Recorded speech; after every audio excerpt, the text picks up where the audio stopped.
On the phone with us here on American History TV is Dr. Don Carlton, Executive Director of the University of Texas at Austin's Dolph Briscoe Center for American History. Dr. Carlton, thanks for speaking with us.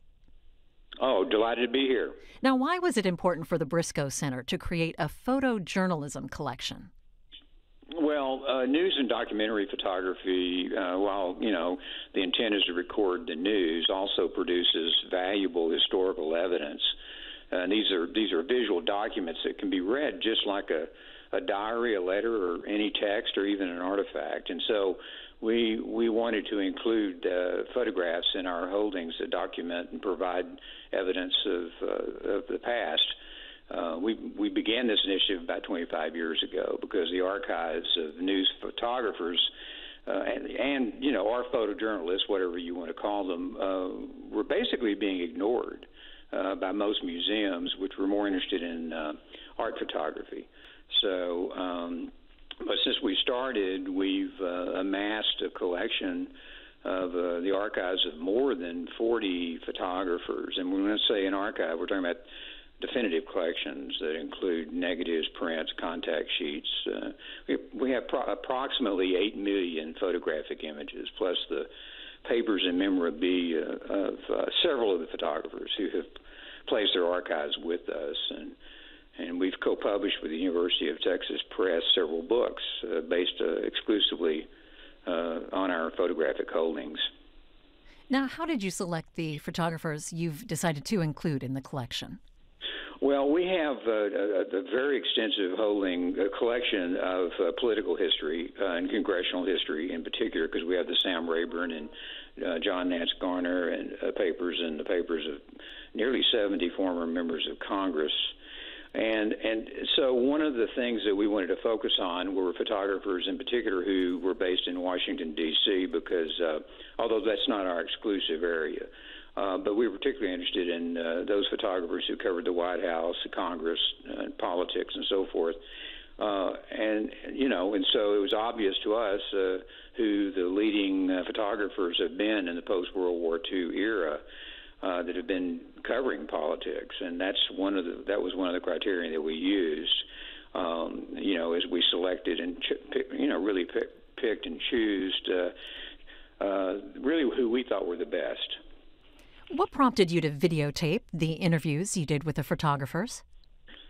Well, we did a major exhibition called News to History about 3 or 4 years ago. And that exhibit showcased every one of the photographers whose collections are here with us. We had the exhibit in the LBJ library. So while we brought these photographers to Austin for sort of a reunion, and while we had them here, we took the opportunity to do these video interviews of some of the photographers. Now, photojournalists spend most of their lives behind the camera. What were some of the things you discovered once you made the photojournalists themselves the subject of the story? Well, it's, every photograph, as they say, just about has a story behind the photograph. There's usually a backstory behind the photograph. And the best person to tell that story is the person who took the photograph, the photographer. So one of the things that we were interested in these interviews was to get a few stories about some of their favorite photographs or the photographs that they thought were the most important.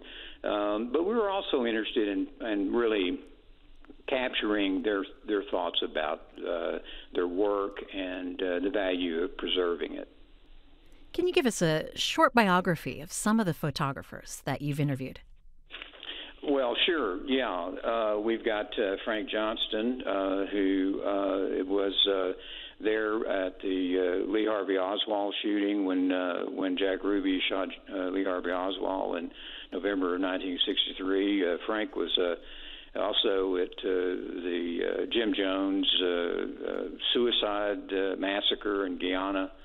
And he was a stringer for the United Press International for several years, but spent a lot of years as a staff photographer for the Washington Post. I think he began in about 1968.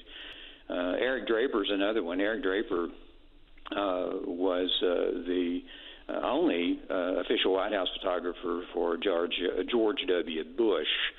And Eric's work, he had also worked as a staff photographer for the Seattle Times and the Pasadena Star News and the Albuquerque Tribune, and also for the Associated Press. But anyway, Eric's work is particularly noteworthy because of the incredible vantage point that he had covering 9/11 right out of the White House.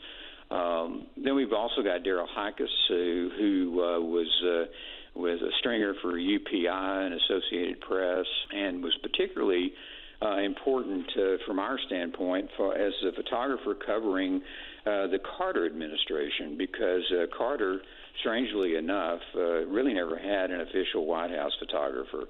And so the press, the photojournalists who covered the Carter administration, really have the images that we would normally have gotten through a White House photographer. Then we've got Lucian Perkins, who is a two-time Pulitzer Prize winner.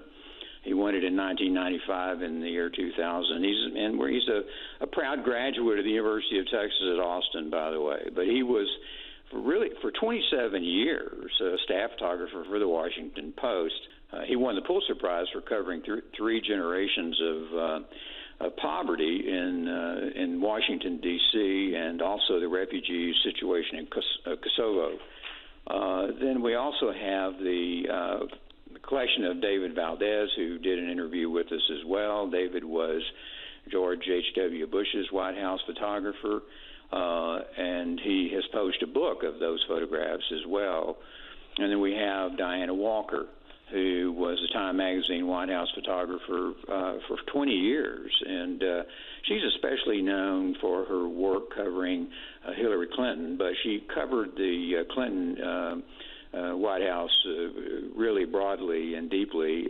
She also covered the Reagan administration and George H.W. Bush. And David Valdez and Diana Walker both are actively involved in our program. They both belong to our advisory council here at the Briscoe Center. What do you hope viewers will take away after watching these interviews? The importance of photojournalists or news photographers, documentary photographers. They go by various names. They self-identify in different ways. They're all photographers. But the value of their work, not only for the news, illustrating the news, but also as historical evidence. These photographs capture and document an amazing array of extremely important processes and events and personalities. And so I hope the public appreciates the work that they do. They see their work every day on television and newspapers and so forth. And I hope that they will do more than just appreciate the photograph, but appreciate the photographers themselves. Don Carlton is the executive director of the University of Texas at Austin's Dolph Briscoe Center for American History. Thanks for joining us. You're welcome.